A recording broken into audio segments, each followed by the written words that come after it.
मित्रांनो, भारतरत्न डॉक्टर बाबासाहेब आंबेडकर यांना नक्की कोणत्या पदवीने ओळखायचे?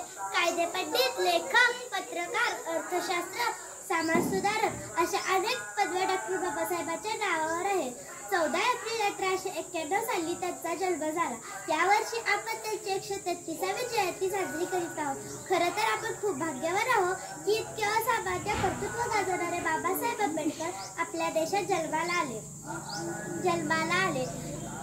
बाबासाहेबांना या पदावर पोहोचण्यासाठी आयुष्यात खूप संघर्ष करावा लागला. बाबासाहेब ज्या समाजात जन्माला आले त्या समाजाला विहिरीतले पाणी पिण्याचा सुद्धा हक्क नव्हता. त्यांची सावली पडणे, आवाजही ऐकणे गरजेचे होते. अशा काळात लाख संकट येऊनही ते डगमगले नाही. उलट ते आपला लढा देत राहिले. 10वीची परीक्षा यशस्वीपणे पूर्ण झाल्यानंतर बाबासाहेब मुंबई विद्यापीठातून BA पदवी घेतली. बंडोजी संस्थेच्या सयाजीराव गायकवाड यांच्या मदतीने ते उच्च शिक्षणासाठी अमेरिकेत गेले. कोलंबिया विद्यापीठातून MBA पदवी संपादन केली. एवढे बोलून मी माझे हे 4 शब्द संपवते. जय हिंद, जय महाराष्ट्र.